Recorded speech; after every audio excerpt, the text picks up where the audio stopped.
Donc je pense que ce qu'il faut, c'est bien sûr revenir sur l'alinéa, convaincre M. Jean-Paul Virapoulet, qui ne doit pas être très loin d'être convaincu, que son alinéa était peut-être pour lui fondé à une époque, ça n'a plus de raison d'être. Il faut qu'on aille de l'avant, et ça, les Réunionnais le comprendraient.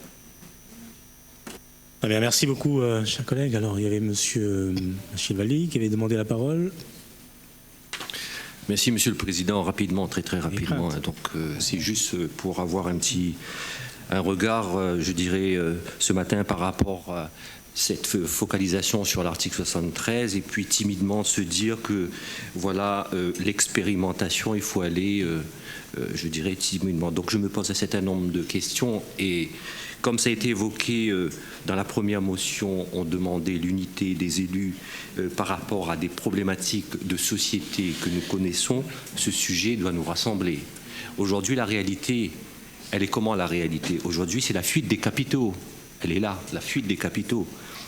C'est aussi un taux de chômage auquel nous avons du mal et qui est compensé par des emplois aidés, qui est reversé dans le privé.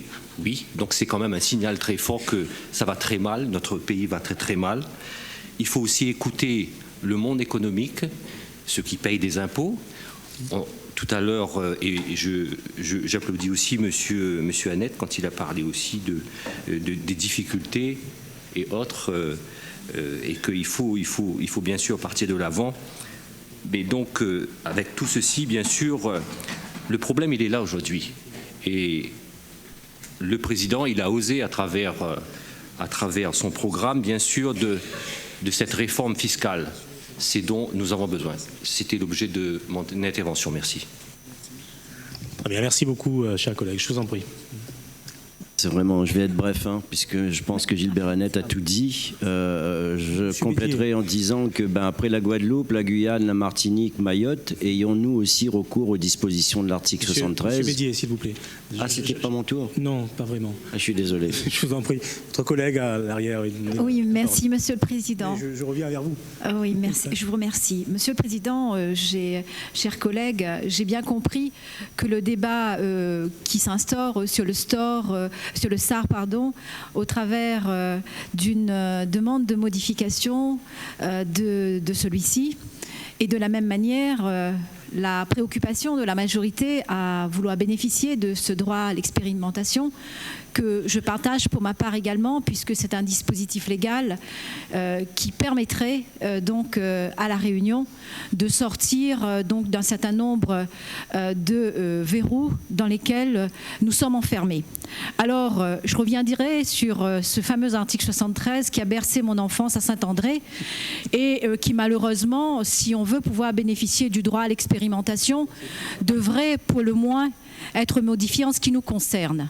Alors, je remercie sur ce point Madame Fabienne Coppel-Soré qui nous a fait une grande littérature juridique. J'ai pour ma part modestement entrepris quelques études de droit et je n'ai pas une culture complète de cet article 73 qui, bien que régulièrement répété dans Saint-André comme étant un trophée de guerre, eh bien, vous me pardonnerez, n'a pas été totalement imprimé dans mon esprit. Alors, je me permets cette lecture puisqu'on parle de quelque chose et il faut savoir quel est le contenu de cet article 73. L'article 73, c'est celui de la Constitution. La Constitution, c'est le texte suprême qui est la référence sur le plan national. Et cet article 73 dit la chose suivante.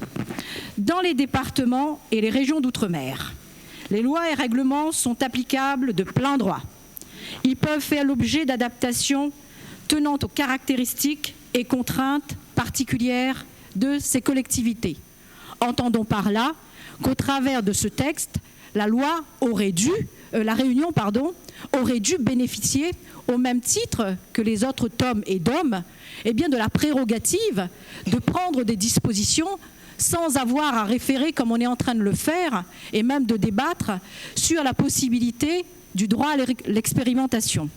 Eh bien, ce dispositif légal, et je poursuis, indique la chose suivante.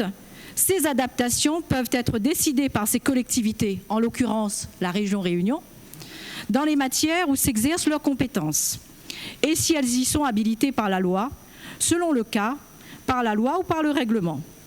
Alors, par dérogation au premier alinéa et pour tenir compte de leurs spécificités, les collectivités régies par le présent article peuvent être habilitées par la loi, selon le cas, par la loi ou par le règlement, à fixer elles-mêmes les règles applicables sur leur territoire, dans un nombre limité de matières pouvant relever du domaine de la loi ou du règlement.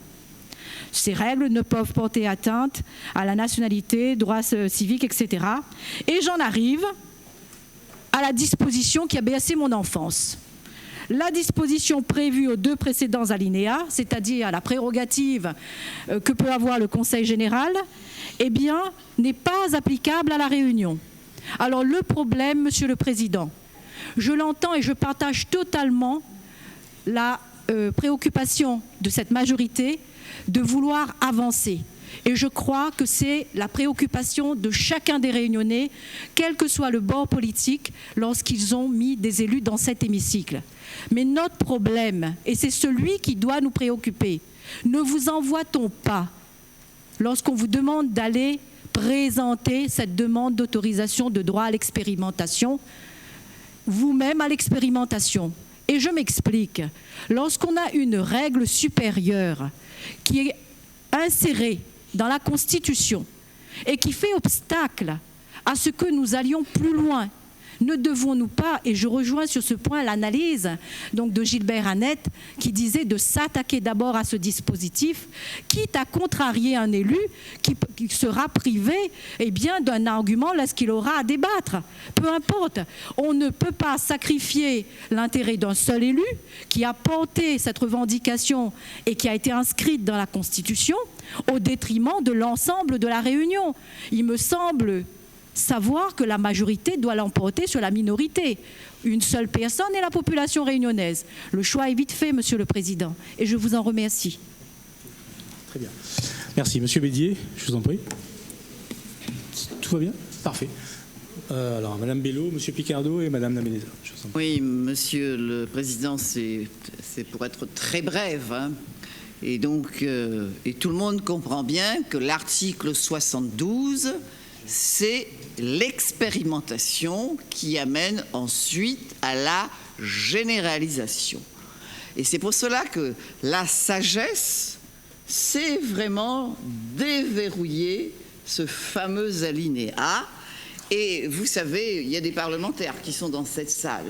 C'est vraiment rejoindre cette proposition de loi constitutionnelle qui a été déposée le 30 mai 2013 et qui appelle à déverrouiller cela. Parce qu'il n'est quand même pas possible que l'on regarde la Guadeloupe où il y a déjà 30 habilitations, la Martinique où il y a 16 habilitations, et puis nous on regarde les choses passer. C'est juste cela, je voulais dire, parce que ce qui importe aujourd'hui, parce que ce que l'on nous propose aujourd'hui, ça ressemble vraiment à un rideau de fumée pour nous masquer la nécessité, la sagesse qui doit nous guider. En déverrouillant cet article 73. Voilà, Monsieur le Président. Très bien. Monsieur Picard a demandé la parole. Madame Naménéza ensuite.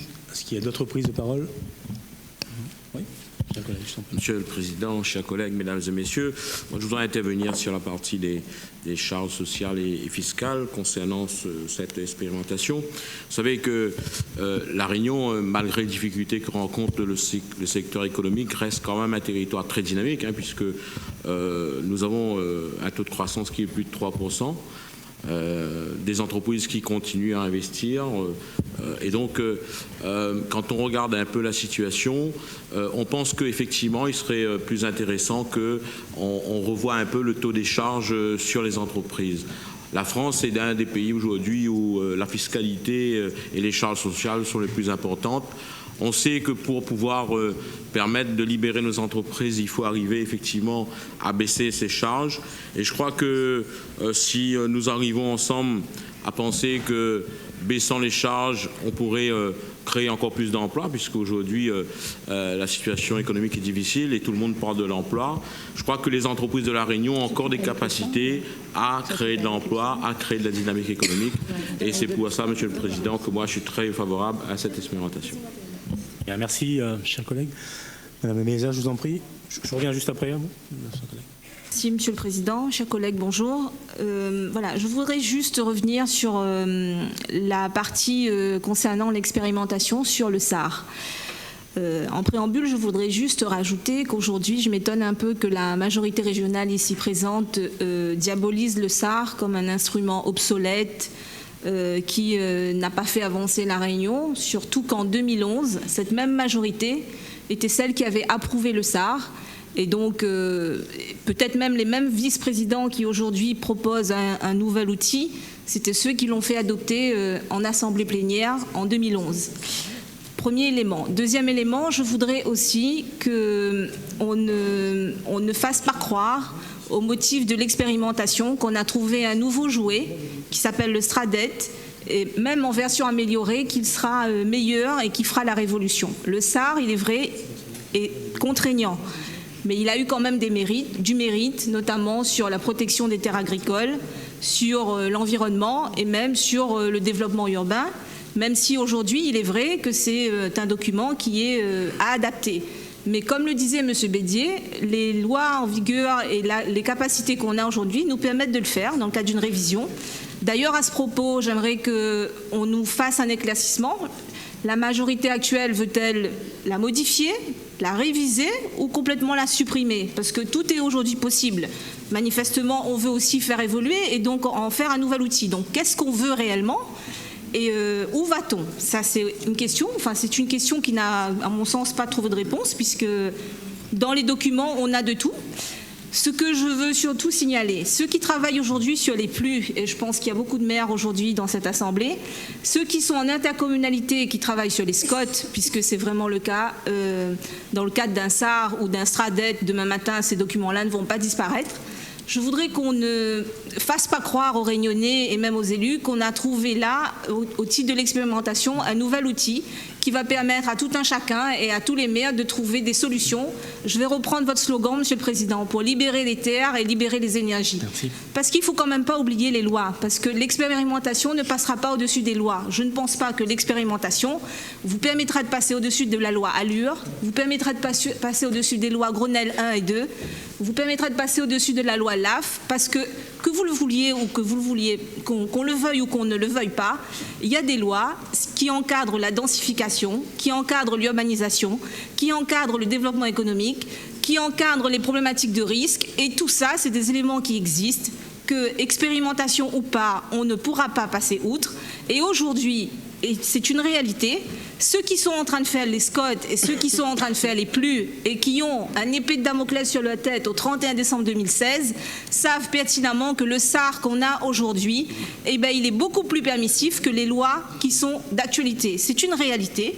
Aujourd'hui, le SAR ouvre des enveloppes en potentialité que les documents, que les lois ne permettent pas. Donc dire qu'on a trouvé un nouvel outil qui va faire la révolution et nous permettre de libérer, je vais reprendre votre slogan, les énergies et nous permettre de faire tout ce qu'on veut, les pôles de développement économique, etc., par ce nouvel outil, c'est à l'heure, parce que les lois qui sont faites aujourd'hui, je vous le répète, et vous pouvez dans ce cas-là demander un maire qui a un PLU en révision ou une intercommunalité qui fait son SCOT. Aujourd'hui, les lois nous contraignent et beaucoup plus que le SAR. Ceux que le SAR 2011 avait ouvert pour la Réunion ne peuvent pas être utilisés dans le cadre des révisions des PLU et des révisions de SCOT actuellement. Donc, si on a trouvé un outil qui nous permettrait de passer au-dessus de ces lois, alors là, vraiment, on aura réussi quelque chose que personne n'a réussi. Mais ne faisons pas croire qu'on a trouvé quelque chose de magique et qu'on pourra faire tout ce qu'on veut demain à La Réunion. Merci. Très bien, merci beaucoup. Monsieur Patel. Oui. Merci. Merci, Monsieur le Président.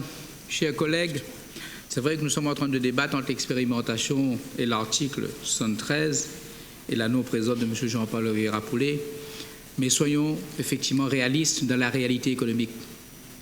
Aujourd'hui, on demande 15%. L'expérimentation, pour moi, c'est quand même l'efficacité et surtout la rapidité. Vous savez, la Chambre de commerce emploie 34 000 entreprises. On a 34 000 entreprises, effectivement, qui sont à la Chambre de commerce. Je n'en parle pas sur les autres chambres consulaires. On emploie 124 000 salariés. 124 000 salariés. Et on était à une époque beaucoup plus de salariés que ça. Depuis ces dernières années, la France n'est plus compétitive par rapport aux autres pays européens. La Réunion, encore moins par rapport aux pays de la zone. Je vous donne un exemple. Prenons le salaire, ici qu'on a à La Réunion, qui n'est pas comparable au salaire de la zone. Prenons les charges qui nous tombent dessus, qui sont encore moins comparables aux pays de la zone. Alors je crois qu'ensemble, tout le monde, nous avons un seul objectif, c'est faire chuter le chômage. Nous sommes effectivement, La Réunion est aujourd'hui, malheureusement, qui a le taux de record de chômage dans tous les départements d'outre-mer de la France. Même Mayotte a un taux de chômage inférieur à nous, même la Martinique, même la Guadeloupe. Et je crois que tout le monde, nous devons nous battre justement sur ce sujet. Mais pour baisser le chômage, il faut donner la possibilité aux entreprises de créer de l'activité, de créer de la richesse. Quand on crée de l'activité, on crée de la richesse, on crée de l'emploi. Alors à ramener la fiscalité à 15%, je crois que tout le monde, nous devons nous adhérer. Et après, peut-être qu'on parlera de l'article, mais allons dans l'efficacité et surtout dans la rapidité, parce que la Réunion est en danger. Nous souffrons économiquement, nous souffrons malheureusement économiquement. Alors ensemble, allons sur cette fiscalité, donnons la possibilité pour qu'on crée de l'emploi. Le public malheureusement n'a plus de possibilité aujourd'hui de créer de l'emploi. Les dotations de l'État qui baissent. Pour nous, la Chambre de commerce, nous avons vu notre dotation baisser de 4 millions d'euros. Les dotations de l'État qui ont été baissées par des milliards d'euros ont mis en péril les collectivités qui n'arrivent pas aujourd'hui à embaucher, même dans les contrats d'avenir. Alors donnons la possibilité aux entreprises aujourd'hui, de par cette fiscalité, de ramener à 15% pour qu'on puisse créer de l'activité, de la richesse, qu'on puisse embaucher. Tout le monde, nous devons être solidaires justement sur ce sujet parce que c'est l'avenir même économique de la Réunion qui en dépend. Merci. Merci, M. Battel. M. Bédier, je vous en prie. Une question qui s'adresse directement à vous, Monsieur le Président, ou voire Monsieur Patel, pour ce que je viens d'entendre. Et je crois tout à l'heure, dans son intervention, Monsieur Robert avait aussi avait posé le problème concernant la fiscalité à 15%. C'est une décision, mais vraiment arbitraire. Est-ce que vous vous êtes basé sur une étude d'impact? On décide comme ça 15%, pourquoi pas 14, pourquoi pas 16, pourquoi pas 20? Et c'est là, Monsieur le Président, est-ce que vous vous êtes basé sur une étude d'impact pour décider de ce chiffre de 15? Très bien, merci. Est-ce qu'il y a d'autres prises de parole? Madame Coste, pardon. Merci, Monsieur le Président. Bonjour à tous. Juste un petit mot en écho à ce que vient de dire mon collègue Ibrahim Patel sur la nécessité d'agir rapidement pour la Réunion. Et je voudrais parler là de la coopération. Donc, évidemment, la diplomatie reste du domaine de la compétence de l'État et en cela, rassurez-vous, on est bien tous d'accord. Néanmoins, même si les collectivités, le président de la collectivité régionale peut, dans le code des collectivités, négocier des accords avec les régions ou pays de la zone, les procédures, sous couvert bien évidemment de l'accord de l'État, les procédures sont tellement longues que ce temps diplomatique ne correspond absolument pas au temps économique. Et pour preuve que ça ne marche pas très bien, la loi Letchimy est actuellement à l'Assemblée nationale. Elle a été votée en première lecture à l'Assemblée et elle va aller au Sénat. Cette loi Letchimy qui donc essaie tant bien que mal de simplifier ces procédures mais qui nous semble encore insuffisante. Donc nous, ce que nous souhaitons, c'est aller au-delà, élargir le champ de ce qu'on appelle les régions, la région proche, élargir ce champ-là notamment à l'Asie, à la Chine, pour pouvoir travailler avec ces pays. Nous souhaitons aussi libérer, assouplir quelque part les procédures pour que, notamment dans le cadre de l'Interreg, qui vient d'être voté cette semaine, le président de région ait une marge de manœuvre beaucoup plus aisée à négocier avec les pays de la zone. Cette ouverture sur la zone océan Indien, sur la grande zone océan Indien, est absolument indispensable.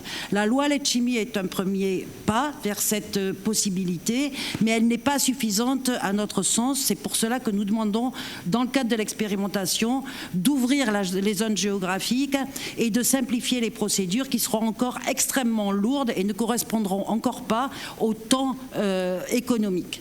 Donc, voilà ce que nous souhaitons. De la même façon, mais ce n'est pas dans ce rapport, et je pense qu'il est tout à fait essentiel, au-delà de la loi Letchimy, de pouvoir travailler en amont avec l'État dans le cadre de la coopération régionale, notamment sur l'impact des accords APE avec les pays ACP. Et ça, ce n'est pas du tout envisagé. Je pense que c'est essentiel aussi au développement économique de la région Réunion dans la grande zone de l'océan Indien. Merci, Madame Coste. Je repasserai la parole juste après. Monsieur Annette, s'il vous plaît. Madame Ramassamy, je crois qu'il voulait intervenir. Monsieur David Lorion, Monsieur Annette. S'il y a d'autres prises de parole. Madame Vitry, Aousia, je vous en prie. Merci. En fait, moi, c'est pour plus raisonner par rapport à ce que notre président veut faire. Moi, je pense que, pour moi, c'est de la mauvaise foi que l'opposition se permette de dire que, à cause de l'article 73, on ne pourra pas. Justement, pour pouvoir pallier ça, le président va utiliser l'article 72. Dans certaines régions françaises, on a déjà utilisé cet alinéa 4, où je relis, comme Madame Setama a lu le 73, on dit bien « dans les conditions prévues par la loi organique et sauf lorsque sont en cause les conditions essentielles d'exercice d'une liberté publique ou d'un droit constitutionnellement garanti, les collectivités territoriales ou leurs groupements peuvent, lorsque, selon le cas, la loi ou le règlement l'a prévu, déroger à titre expérimental et pour un objet et une durée limitée aux dispositions législatives ou réglementaires qui régissent l'exercice de leurs compétences. » Donc l'expérimentation est un droit très encadré par le législateur, laissé aux collectivités territoriales. Et là, on le fait pour une durée de 5 ans. Si vous regardez l'historique, ça fait un moment que d'autres régions françaises l'ont utilisé. Alors je ne vois pas pourquoi nous, aujourd'hui, étant un département français, on n'a pas le droit de faire cette expérimentation, surtout dans l'intérêt général d'une population pour faire l'avancée autant économique et autres. Donc voilà, je ne comprends pas pourquoi vous faites des blocages sur une avancée importante pour les Réunionnaises et les Réunionnais. Voilà. Très bien, merci beaucoup. Madame Ramassamy, David Lorion, Monsieur Annette, ensuite Madame Setama. Oui, je t'en prie, David. Je voudrais juste vous rassurer sur notre schéma d'aménagement régional qui existe toujours, il n'a pas disparu. C'est bien ce même schéma voté en décembre 2011 qui aujourd'hui est le document sur lequel doivent être en compatibilité l'ensemble des autres documents du SCOT et des PLU. Il n'y a pas de changement pour l'instant. Ce changement, cette volonté de changer, elle est reconnue par tous, par vous aussi. Que le SAR ait des insuffisances, ça a été, je crois, relaté par tous. Des insuffisances de manière assez simple dans le domaine économique notamment. Le SAR n'est pas un document à vocation économique et nous avons besoin, évidemment, pour tracer des perspectives économiques, qu'il y ait sur notre document d'aménagement l'intégration d'un schéma de développement économique, d'un schéma de développement de l'innovation, un schéma de développement de la coopération qui soit beaucoup plus inscrit. C'est ce que prévoit d'ailleurs l'évolution sur les schémas d'aménagement nationaux. Il y avait donc la nécessité de faire évoluer notre SAR. Il a été mis en modification, notamment, en modification dans le cadre de l'implantation, par exemple, des bassins de baignade. Et on a vu la difficulté qu'il y avait, par exemple, dans certaines zones, à aménager des bassins de baignade avec le SAR actuel. Et c'est ce constat qui a emmené les uns et les autres à voir tout simplement qu'il y avait notamment des difficultés liées directement à des positions des services de l'État, par exemple, sur des aménagements qui, sans doute, étaient tout à fait nécessaires et qu'on n'arrivait pas à faire évoluer. D'autres aménagements, dans le domaine touristique notamment, pouvaient aussi poser un certain nombre de problèmes. Le SAR est aussi en révision, je vous le confirme, il est en modification, il est en révision, parce que l'expérimentation, elle n'est pas acquise aujourd'hui. Elle n'est pas acquise et tout le monde le sait, cette expérimentation va nécessiter de légiférer. Et ça ne peut pas être une décision régionale, c'est une loi. Et donc, par conséquent, en fonction de ce qui va être décidé, eh bien, un autre dispositif va soit suivre le SAR ou pas. Mais dans tous les cas, ce qui est acquis par le SAR, et notamment tout ce qui est acquis en termes de quotas, lié au dispositif du SAR dans chaque commune pourra difficilement être mis en cause. Parce qu'effectivement, toutes les communes ont engagé des processus de mise en compatibilité des PLU avec le SAR, et par voie de conséquence, on pourra difficilement, pour les communes qui l'ont déjà expérimenté, leur dire de revenir en arrière. Et pour les communes qui sont en cours de révision de leur PLU, on ne pourra pas leur dire à un moment donné de revenir en arrière sur les dispositions qui sont prises. Donc, inévitablement, le nouveau dispositif, s'il existe et s'il est mis en place, doit être compatible avec l'ancien SAR. La deuxième chose, et Mme Labenessa le disait tout à l'heure, les règles qui conduisent à aménager le territoire, ce qu'on appelle les directives d'aménagement des territoires, des DTA, ce sont les lois montagne, les lois littorales par exemple, qui justement n'existent pas à La Réunion. Le STRADET est peut-être plus souple, mais le STRADET implique l'application de ces DTA notamment. Et donc forcément, là aussi, il y aura une modification réglementaire et législative pour que ces DTA nationaux s'appliquent de manière différente en fait sur notre île. Et donc on reviendra très certainement à un schéma qui ne va plus être la loi littorale, mais qui va être un nouveau DTA ou un nouveau schéma de mise en valeur de la mer, puisque le DTA à loi littorale est plus dur encore que le schéma de mise en valeur de la mer.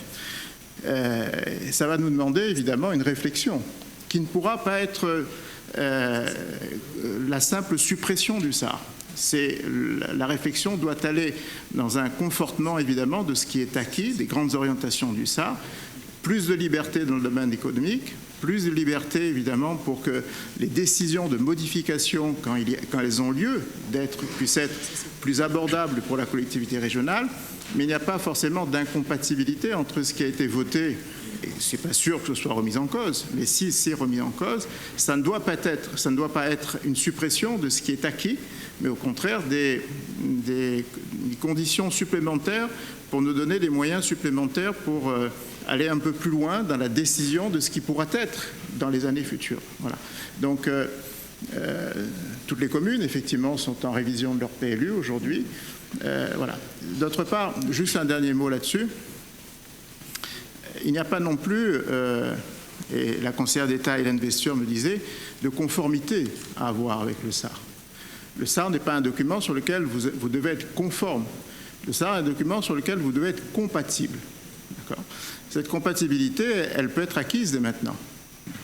Donc il n'y a pas de blocage littéralement entre le PLU et le SAR. Là où il y a une difficulté, ce n'est pas dans la compatibilité, c'est, et vous le savez bien, c'est sur quelques grands équipements qui aujourd'hui sont des équipements sur lesquels il y a une réelle difficulté parce que ça remettrait complètement en cause, évidemment, les orientations du SAR.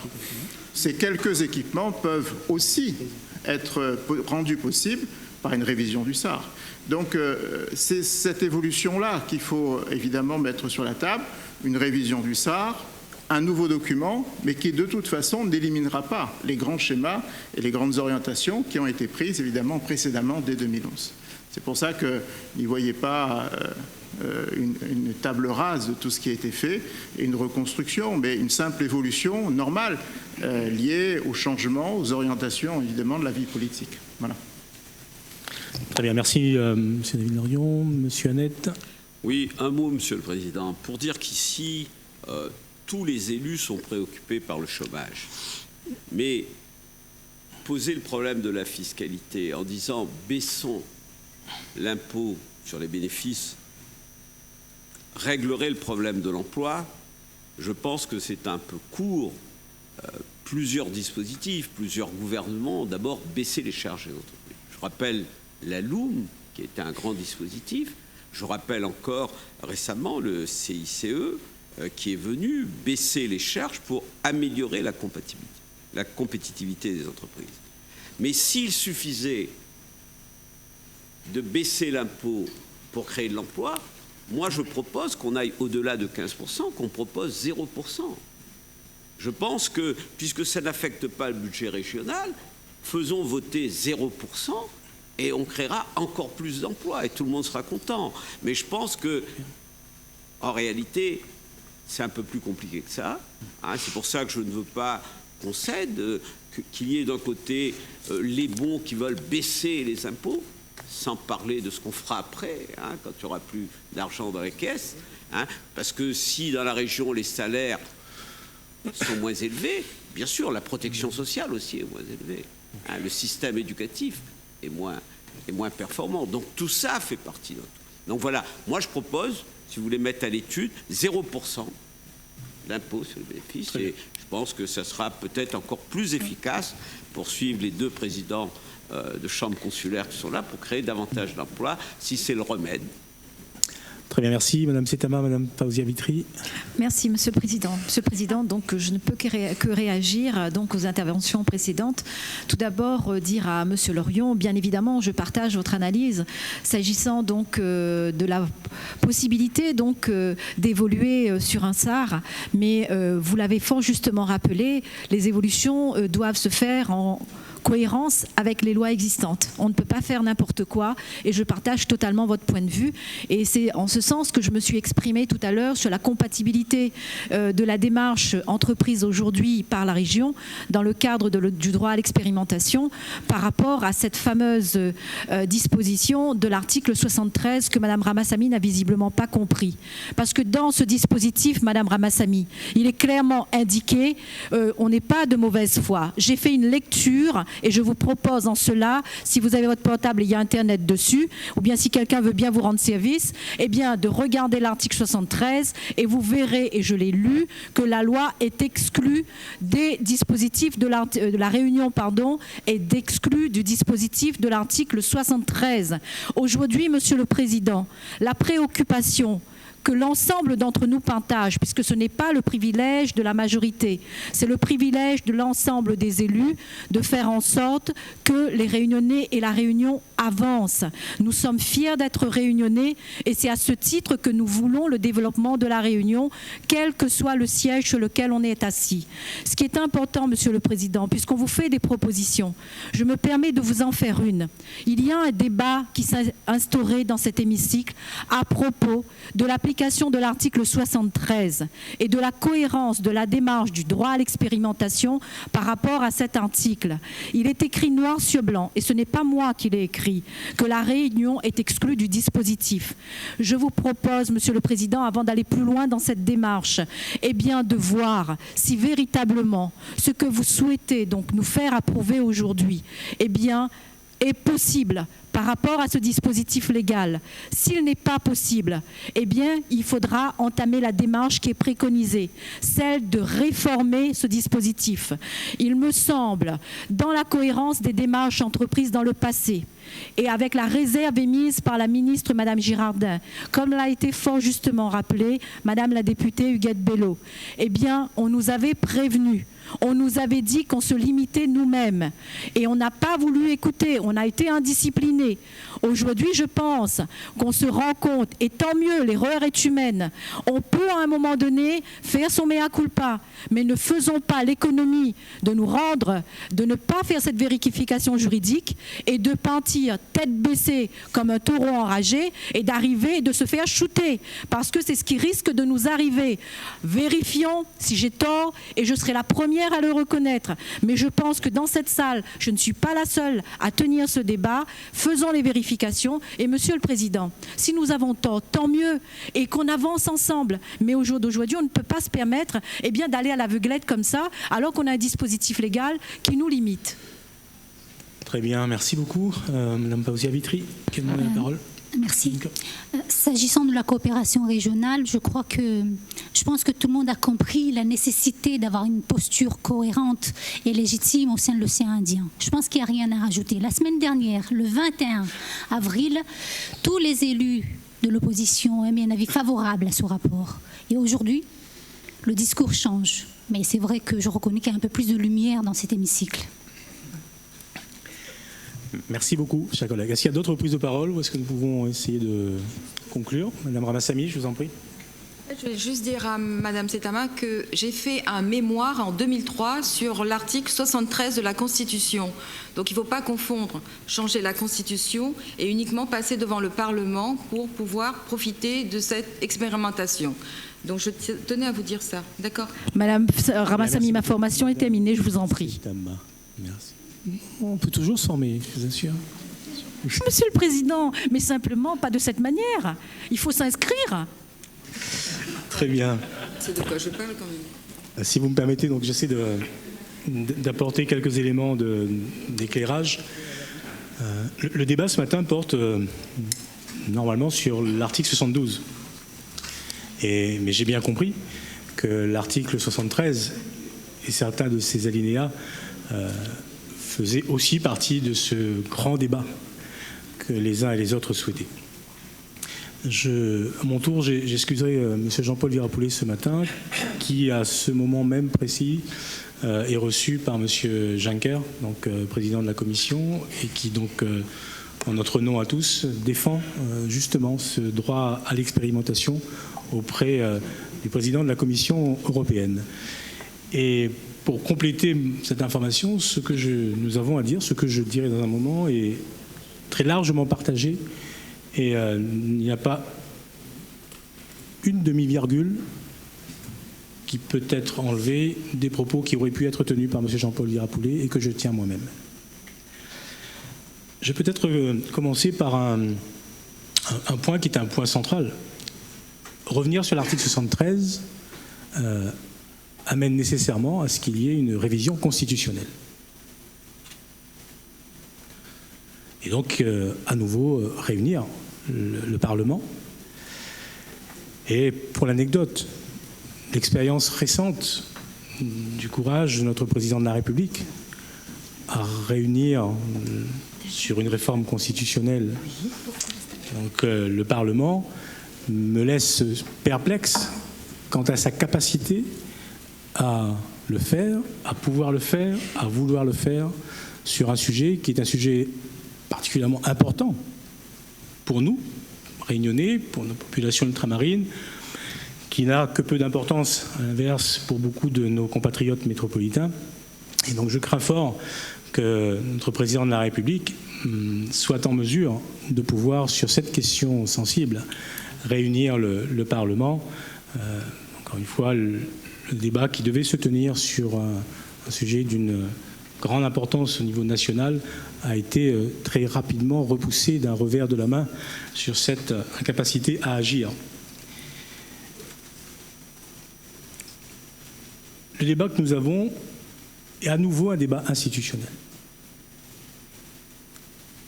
Et donc vous n'avez eu de cesse, dans l'opposition, une nouvelle fois, que de pointer du doigt donc, cette modification institutionnelle de l'organisation administrative et de la Constitution qu'il faut porter. Et c'est très justement l'inverse que nous voulons faire. Et donc nous sommes, je vous le dis en vous regardant tous, en parfait désaccord sur la manière d'aborder la question. Et je ne cherche absolument pas de voie de consensus sur ce sujet. Nous sommes en parfait désaccord. C'est justement le véhicule de l'article 73 que nous ne voulons pas utiliser. Et c'est justement le véhicule de l'article 72 que nous souhaitons aujourd'hui utiliser. Pour les raisons que je viens de rappeler, qui sont celles de ne pas avoir à remettre le débat sur le champ de l'organisation administrative, institutionnelle, constitutionnelle. Nous n'en avons ni le temps, ni le loisir, et ce serait à nouveau diviser les Réunionnais, comme vous en avez fait ce matin pour certains d'entre vous la démonstration. Deuxième élément, peut-être plus important, pragmatique. Il y a effectivement deux territoires qui ont validé le principe de l'adaptation, qui ont adopté le principe de l'adaptation. Et Mme Bello en faisait référence en disant que 30 textes ou 17 avaient été présentés. Quelle est la réalité? La réalité, c'est qu'en 13 ans, ces textes ont été effectivement présentés et seuls 3 d'entre eux, à ce jour, ont fait l'objet d'une habilitation parlementaire. Parce que vous savez très bien comment fonctionne le dispositif. Les assemblées régionales concernées délibèrent. Elles doivent ensuite transmettre, demander l'autorisation au Parlement, de bien vouloir avoir la gentillesse d'un examen bienveillant du texte qui pourrait leur être transmis. Et sur tous ces textes, seuls 3, sur des sujets mineurs, ont été validés par l'Assemblée nationale et le Sénat, sur la base de l'adaptation sur la base de l'article 73 que vous réclamez dans l'opposition aujourd'hui à corps et à cri. Cela veut dire que ce dispositif, en n'ayant pas peur des mots, c'était un leurre. Et je suis ce matin agréablement surpris de voir combien, Madame Bello, vous avez été l'avocate de Madame Brigitte Girardin sur ce sujet. Je n'aurais pas pu faire mieux moi-même, je vous assure. Mais c'était un leurre. Enfin, ça a été un écran de fumée jeté à la figure de l'ensemble des ultramarins en vous disant, voilà, nous vous proposons un petit gadget qui consistera, lorsque nous en aurons l'opportunité et nous souhaiterons le faire, venir valider avec vous un certain nombre de sujets. Ça ne marche pas. L'application de l'article 73, alinéa correspondant à l'adaptation pour les territoires ultramarins, les deux qui ont l'idée, ne fonctionne pas. Et vous voulez qu'aujourd'hui, nous engagions notre collectivité sur cette même voie ? 13 années, 3 textes mineurs qui ont été validés avec bienveillance, parce que mineurs, par l'Assemblée nationale et le Sénat. Voilà la réalité. Donc, premier point, nous ne souhaitons pas, élus de la majorité, qu'il y ait à nouveau un débat institutionnel posé. Nous n'en avons pas le temps, nous n'en avons pas le loisir, inutile. Et donc cet amendement, qui était proposé à l'époque par M. Jean-Paul Virapoulet, est un très bon amendement, qui va très exactement dans le sens de ce qu'il est utile, de ce qu'il était utile et de ce qu'il est encore utile de faire aujourd'hui pour bien valider le principe d'une très forte appartenance de notre territoire à l'espace national. À l'inverse, l'article 72 de la Constitution, qui ouvre le champ de l'expérimentation, nous permet de manière pratique, concrète, sur une période de 5 années, d'engager, non plus cette fois sur la base d'une demande au coup par coup, mais sur la base d'une loi organique, validée, votée une fois pour toutes, de fixer le cadre d'intervention. Cela permet d'avoir, 1, transparence, 2, lisibilité pour l'ensemble des acteurs publics et privés sur une période longue, et de pouvoir, à l'issue de cette période, valider, évaluer le principe selon lequel l'expérimentation posée a produit ses effets ou n'aurait pas produit ses effets, et donc pouvoir à ce moment-là valider une généralisation à l'ensemble des Outre-mer. Voilà le cadre que nous posons en ce qui concerne donc l'article 72. Point n'est utile si nous avançons sur ce terrain d'aller vers une évolution constitutionnelle. Les textes tels qu'ils sont posés aujourd'hui permettent très simplement de le faire. Il suffit d'une volonté politique clairement affirmée. J'ai eu au mois de janvier de cette année, notre nom à tous, l'opportunité de rencontrer le Premier ministre, M. Manuel Valls, qui était particulièrement attentif, et j'allais presque dire bienveillant, donc à la proposition que nous lui formulons, donc de la mise en œuvre de ce dispositif sur la base de l'article 72.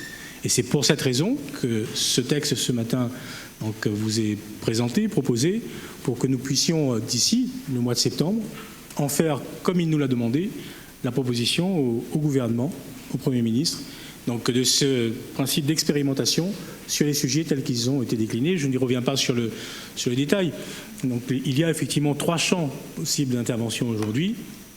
Un premier sur l'aménagement du territoire, et nous n'en sommes pas aujourd'hui au stade d'une validation définitive des documents qui pourraient être appliqués à un moment donné à La Réunion. Je privilégie, en ce qui me concerne davantage, une réflexion propre à notre territoire, en prenant en considération ce qui, ailleurs, a pu fonctionner sur tel ou tel territoire, mais ne pas se contenter d'en absorber un seul. Sur la question de la fiscalité, des charges sociales, oui, monsieur Annette, on peut se dire que, allons-y, sur les 0%. 15% aujourd'hui, ça correspond à ce qui est pratiqué dans la zone, et notamment avec notre compétiteur de premier plan qui est l'île Maurice. Et vous avez des entreprises réunionnaises aujourd'hui qui installent leur siège social à l'île Maurice pour pouvoir bénéficier justement d'un cadre fiscal mieux adapté. Donc ce que nous essayons de proposer, de faire, c'est justement d'avoir un cadre fiscal et de charges sociales, les deux sont liés, suffisamment attractifs et suffisamment compétitifs pour que la Réunion soit véritablement un territoire compétitif. Je vais prendre un exemple qui est un exemple national, M. Annette, au niveau national. Bon, il a fallu du temps, 3 ans, même 4 ans, me semble-t-il, pour que le président de la République et le gouvernement comprennent l'intérêt de la compétitivité des entreprises, débloquent une enveloppe de 40 milliards d'euros au niveau national pour les entreprises. Donc il a fallu un peu de temps, c'est fait. Aujourd'hui, c'est bien qu'à un moment, tout le monde finira, j'espère, par s'accorder sur le fait qu'il faut effectivement, à travers la fiscalité, à travers le dispositif des charges sociales, redonner donc, aux entreprises réunionnaises, en ce qui nous concerne, nationales, redonner un peu de compétitivité à ces entreprises si nous voulons effectivement être dans une démarche vertueuse de création d'activités et de création d'emplois. Voilà ce que je pouvais peut-être apporter comme élément, et je plaide moi aussi comme vous pour l'unité de l'ensemble des élus. Ne tombez pas dans le travers qui consiste aujourd'hui à vouloir à nouveau opposer article 72 ou article 73. Engageons-nous résolument dans le cadre de cette expérimentation. Écrivons ensemble, si vous le souhaitez, cette partition sur les sujets qui sont des sujets majeurs aujourd'hui, avec des conséquences qui sont des conséquences tout autant majeures pour nos populations, pour la population et pour les Réunionnais. Mais n'essayons pas, une fois de plus, de prendre des chemins de traverse. Je ne crois pas à la capacité pour ce gouvernement aujourd'hui, à la capacité pour le président de la République de convaincre l'expression parlementaire nationale sur l'utilité de revenir sur un amendement qui a été voté et adopté il y a de cela 13 ans et qui, encore une fois, n'a produit en réalité aucun effet réel sur les territoires concernés.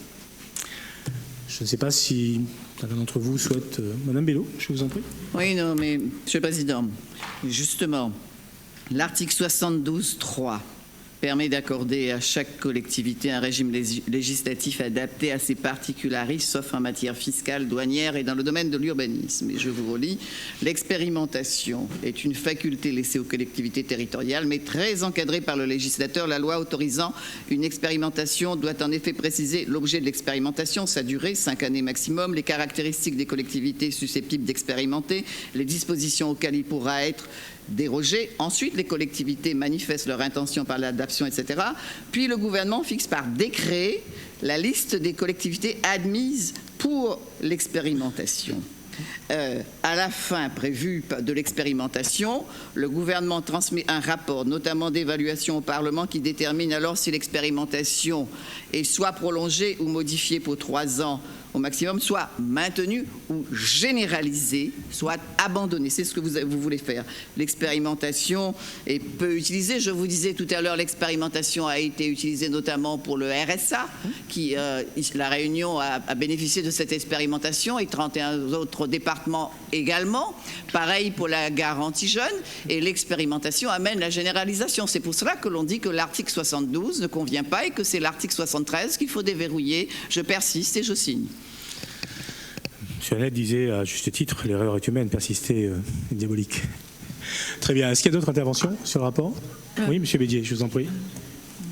Nous essayerons de conclure ensuite, puisque nous ne sommes qu'au... Très rapidement, quand vous dites, Monsieur le Président, que les dispositions de l'article 73 n'ont pas été concluantes, je ne sais plus, vous avez cité 3 mesures, en tout et pour tout.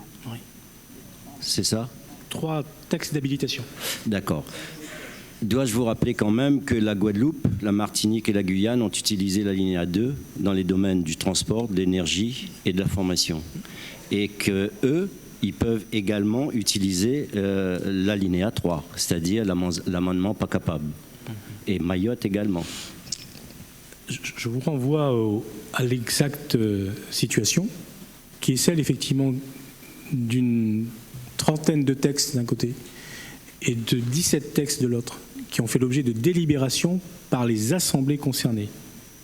Et sur la base de ces délibérations, donc la volonté exprimée par les conseils réunis. Seuls 3 d'entre eux, textes, ont fait l'objet d'une habilitation par le Parlement. Et tant que vous n'avez pas d'habilitation, c'est-à-dire qu'en fait vous demandez l'autorisation, une fois que votre Assemblée a délibéré, vous demandez l'autorisation aux députés et aux sénateurs, à la représentation parlementaire nationale, de bien vouloir vous autoriser à aller jusqu'au bout. Seuls 3 de ces textes, notamment un texte sur les questions liées aux énergies, donc qui a des textes donc, qui ont fait l'objet aujourd'hui d'une véritable habilitation. Tous les autres sont encore aujourd'hui au stade d'examen, d'étude et donc de délibération, restées lettres mortes. Non, c'est jamais perdu. Ce n'est jamais perdu. En tout cas, ça n'est pas mis en œuvre. Vous avez quand même dit que c'était mineur. L'énergie, ça ne semble pas être un sujet mineur, Monsieur le Président. Quand même. Non, ce qui est mineur, Monsieur Jean Lacadé, je vous renvoie au texte, je vous propose d'aller le lire. Ce qui est mineur, ce sont les propositions qui ont été proposées, je m'en excuse, donc par l'Assemblée, qui sont des propositions mineures sur la question des énergies, qui est un sujet majeur. Madame Setama, vous souhaitez... Oui, merci, Monsieur le Président. Monsieur le Président, je partage votre point de vue lorsque vous nous invitez, donc du côté de l'opposition, donc à être dans l'unité pour eh bien, porter d'une seule voix les préoccupations des Réunionnaises et des Réunionnais. J'ai aussi compris que vous persistez dans une analyse qui est la vôtre et que vous faites partager donc au groupe de la majorité relative à l'application des articles 72 et 73 que vous scindez, puisque à ma modeste connaissance, quand on écrivait donc des textes, eh bien c'était une succession de logiques. Et il était, de mon point de vue et de ce que j'en ai appris, un petit peu difficile donc de saucissonner donc un texte pour en faire une interprétation. J'ai un petit peu compris que c'est ce que vous faites entre l'article 72 relatif au droit à l'expérimentation et le 73 relatif à l'autorisation qui est donnée aux autres territoires et pas à nous, puisque nous en sommes exclus. Alors je persiste également à dire je persiste à vous faire cette proposition, si elle n'a pas été faite, c'est de véritablement vérifier si nous avons la possibilité ou pas de présenter une telle demande auprès du gouvernement comme vous l'avez indiqué. Je trouve dommage que si cette demande n'aboutisse pas, on puisse mettre sur le dos du gouvernement actuel eh bien, la responsabilité d'un tel échec, alors même que nous n'aurions pas pris les précautions pour pouvoir nous assurer à minima du succès de la démarche. Moi, je pense que l'unité, elle est aussi là. Je sais que bon, nous sommes du mauvais côté probablement pour vous suggérer donc cette proposition, mais au nom de cette unité que vous proposez, eh bien, l'opposition parfois a des choses intéressantes à dire. Pourquoi pas faire cette vérification? Très bien. Moi, juste un mot. Monsieur Annette. Oui. Juste un mot. Je pense que, à travers vos propos, vous confirmez ce que moi je considère comme une erreur d'analyse. Hein, et je pense que ce n'est pas l'expérimentation qui dopera la compétitivité de l'économie réunionnaise. Je pense que c'est une erreur, que la fiscalité fait partie d'un tout et qu'on ne peut pas comme ça impunément jouer avec la fiscalité. Donc, vous jonglez entre l'expérimentation et l'adaptation, vous laissez croire que ce qui n'a pas marché avec l'adaptation marchera avec l'expérimentation. Ce qui est en jeu est beaucoup plus compliqué que ça. Nous verrons ça au résultat, mais en tous les cas, je ne pense pas que le simple fait d'expérimenter, surtout si ça doit être généralisé, puisque 5 ans, en matière économique, c'est peu de temps. Je ne pense pas que cela porte véritablement des résultats. Bien sûr, si on pouvait tout baisser, toutes les charges, etc., tout ça serait très simple à faire, mais la question est beaucoup plus complexe. Et quand vous dites que la baisse des charges remonte au CICE, non, je rappelle, puisque ça remonte à 2000, à 1999, la LOUM a été un formidable levier de baisse des charges à La Réunion, et les chefs d'entreprise, moi-même j'ai exercé en tant que chef d'entreprise, je sais ce que ça a apporté et que ça a permis au développement de La Réunion. Donc ça fait quelques années que, évidemment, on essaie de trouver des remèdes au coût du travail à La Réunion, mais je pense que ce n'est pas aussi simple pour nous. Personne ici dans cet hémicycle indique que ce dossier était un dossier simple. Mais entre l'immobilisme et l'action, je préfère toujours l'action. Je vous propose... oui, Monsieur Robert, je vous en prie. Je me suis déjà exprimé longuement sur le sujet tout à l'heure, mais je voudrais juste apporter un petit élément.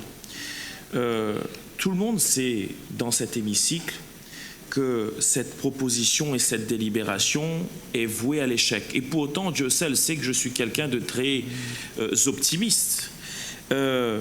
Et que je souhaite, depuis 2012, je l'ai dit tout à l'heure, qu'il y ait une prise en compte des spécificités. Mais moi, je me pose une question, pourquoi encore tromper les réunionnais? Donc c'est une délibération uniquement pour tromper, parce que, en fait, c'était une promesse électorale, baisser les charges sociales à 15%, alors qu'on savait très bien que ce n'était pas décidé au niveau régional, mais que c'était décidé au niveau de l'État. Donc moi, tromper les réunionnais, c'est hors de question. Donc d'où... c'est une explication de vote que je fais. On va voter contre le groupe LGBA. Nous avons bien entendu. Nous avons bien entendu. Cela fait 5 ans qu'on m'explique que les choses ne sont pas possibles. Très bien. Je vous propose, s'il n'y a pas d'autres interventions, de passer aux voix sur ce rapport. Est-ce qu'il y a des oppositions? Monsieur Thierry Robert, Madame Bénard, plus procuration de Monsieur Waro, Monsieur Moutoussami Anda, Madame Namineza, Madame Sétamon Vidon, Madame Womfan In, Madame, Monsieur Bédier, Madame Bello, Monsieur Cadet, Madame Gobalou, Monsieur Annette, Madame Nativet, Madame Profil, Monsieur Vienne. Très bien. Est-ce qu'il y a des abstentions? Des votes favorables? Monsieur Patel, Monsieur Lorion, Madame Nadia Ramassami, Monsieur Didier Robert, plus procuration de Madame Dindar, Monsieur Lagourgue, Madame Coste, Madame Lenormand, Monsieur Picardo, Madame Bassir, Madame Bénard, Madame Fabienne Coppel-Soré, Monsieur Fontaine, Monsieur Foissin, Monsieur Fournel, Monsieur Grondin, Monsieur Guézelot, Madame Waro, Madame Kabedi, Madame Limonsim, Madame Ndouaouma, Madame Moutou-Komarapoulé, Madame Aline Murin-Waro, Monsieur Olivier Rivière, plus procuration de Monsieur Payette, Monsieur Paul Técher, Monsieur Bachil Valli et Madame Vitry. Très bien, merci beaucoup, chers collègues. Ce rapport est adopté. Le rapport suivant concerne donc l'examen du projet du budget primitif pour l'exercice 2016. Je ne ferai pas de très longs commentaires à ce stade, seulement répondre à un certain nombre de questions ensuite, mais demander à nos services de faire une présentation donc, de ce BP 2016, une présentation également de la trajectoire d'équilibre et peut-être un élément de précision par rapport aux chevaux fiscaux et chevaux vapeur. Très bien. Monsieur, je vous en prie, je vais vous chercher de ce côté-ci. Merci, Monsieur le Président. Directeur, vous avez la parole. Bonjour, Mesdames et Messieurs les conseillers. La présentation du budget primitif 2016 qui va vous être proposé comporte une dizaine de transparents. L'essentiel de cette présentation portera sur le budget principal de la collectivité, mais il y aura également une information sur les budgets autonomes ainsi que sur les budgets annexes.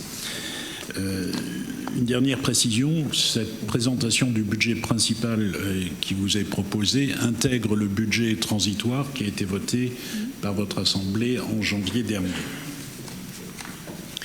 Alors, d'abord, un rappel des orientations budgétaires qui ont été débattues en janvier dernier au sein de cette Assemblée. Le projet de la mandature qui a été présenté s'appuie sur 7 piliers. Un passeport réussite pour chaque Réunionnais, la deuxième génération des grands chantiers réunionnais, libérer les entreprises, libérer les énergies, libérer la terre réunionnaise, notre identité, notre culture, notre fierté, plus d'égalité des chances pour la famille et cap sur le monde, cap sur l'océan Indien. S'agissant de l'investissement à réaliser, ce projet de mandature a chiffré à 3,59 milliards d'euros le périmètre d'investissement qui serait réalisé sur la séquence 2016-2021. Et le financement de ce périmètre d'investissement serait assuré en gros à hauteur de 49% par des recettes de transfert, des subventions ou des dotations transférées par l'État, des subventions notamment dans le cadre du protocole de Matignon, 25% par de l'épargne dégagée en section de fonctionnement par la collectivité et enfin 26% par un recours à l'emprunt. Alors, ce projet de budget primitif va s'inscrire dans ces orientations budgétaires, dans cette démarche pluriannuelle, et il va mettre en œuvre le projet de la mandature à travers ces 7 piliers qui vous ont été présentés. Ce projet respecte également les engagements qui ont été pris par la collectivité vis-à-vis des partenaires financiers, en contrôlant notamment l'évolution, maîtrisant l'évolution des dépenses de fonctionnement et en préservant donc la capacité d'épargne de la collectivité. Il maintient les dépenses d'investissement à un haut niveau. Et s'agissant des taxes en recettes, le taux des taxes régionales reste inchangé, à l'exception de la taxe sur les cartes grises, qui passerait de 39 à 51 € par cheval vapeur.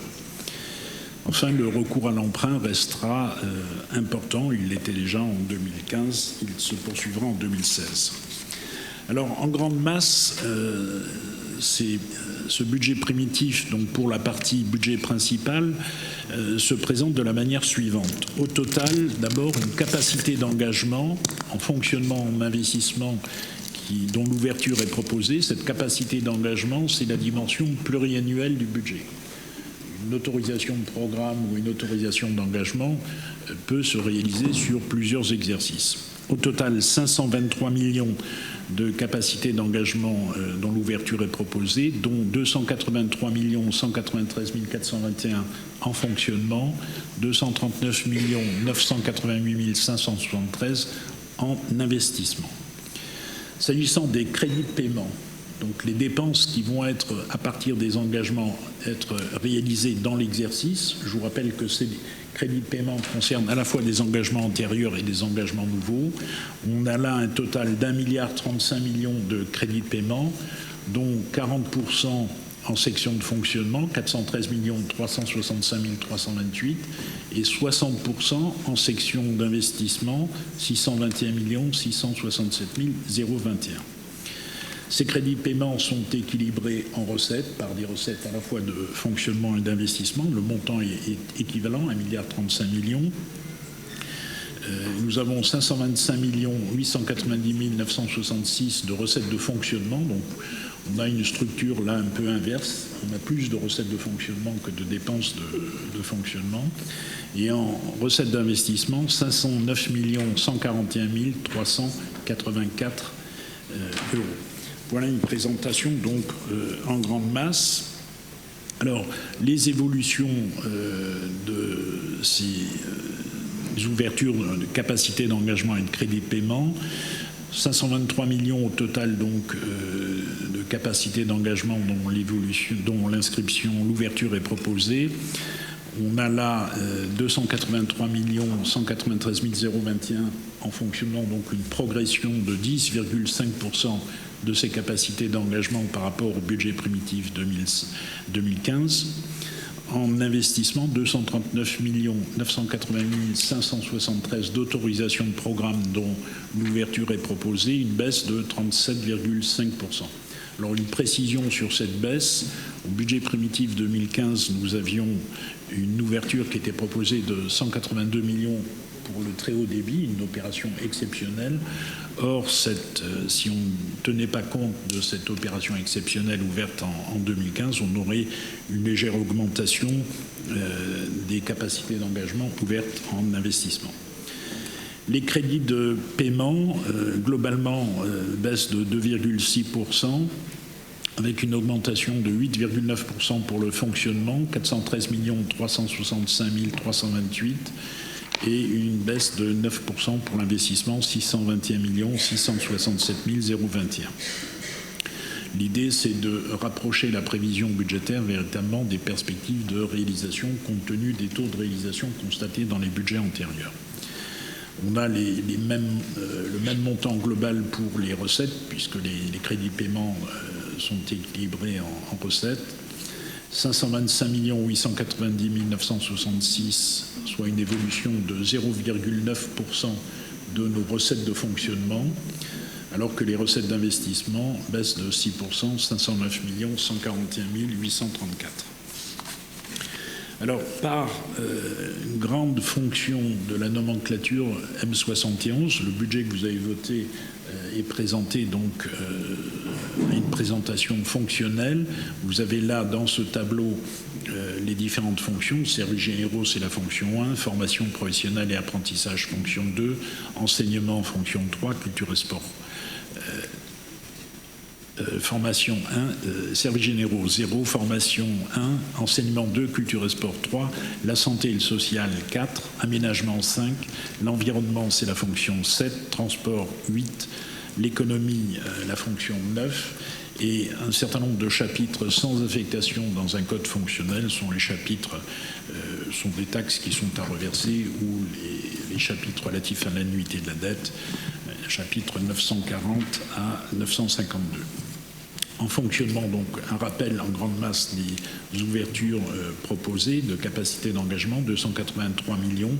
On voit qu'en fonctionnement, la fonction première, celle qui est la plus fortement dotée, c'est logiquement la fonction 1, la formation professionnelle et l'apprentissage, qui est une grande compétence, une compétence première de la collectivité. 118,7 millions en autorisation d'engagement, 106,9 millions en crédit de paiement. En investissement, maintenant, la section d'investissement, 239,9 millions d'autorisations de programme dont l'ouverture est proposée, 621,6 millions de crédits de paiement proposés à l'inscription. On voit là, à l'inverse, que la fonction dominante, c'est la fonction 8, transport, 83 millions d'ouverture d'autorisation de programme, 396,1 millions de crédits de paiement. C'est dans cette fonction 8 que vous trouvez notamment le grand projet de construction de la nouvelle route du littoral. S'agissant maintenant des recettes proposées dans ce projet de budget primitif 2016, là elles sont ventilées par grandes catégories. La fiscalité indirecte, la fiscalité directe, d'abord 60 millions de fiscalité directe. Pour l'essentiel, c'est une quote-part 25% de la cotisation sur la valeur ajoutée des entreprises, 60,2 millions de prévisions pour 2016. La fiscalité indirecte, au total, 308,5 millions d'euros. L'essentiel de notre fiscalité régionale est une fiscalité indirecte. Pour l'essentiel de cette fiscalité indirecte, elle est inscrite en section de fonctionnement. On a 3,1 millions en section d'investissement. C'est essentiellement l'octroi de mer affecté au FRDE. On voit que dans cette fiscalité indirecte, les recettes fiscales indirectes prédominantes sont la taxe spéciale sur la consommation de carburant, la part détenue par la région, 124,4 millions d'euros, puis vient l'octroi de mer régional, 97,3 millions. Une nouveauté qui n'existait pas dans les budgets antérieurs, on perçoit dorénavant directement la taxe d'apprentissage. Dans les budgets antérieurs, c'était une dotation qui nous était versée par l'État. Là, il s'agit d'une nouveauté, ce qui explique l'augmentation importante dans notre budget des recettes fiscales perçues. 38 millions de taxes d'apprentissage revenant à la région. Dans les budgets antérieurs, c'était la contribution sur le développement de l'apprentissage et le Fonds national de modernisation et de développement de l'apprentissage qui, pour des montants équivalents, qui étaient versés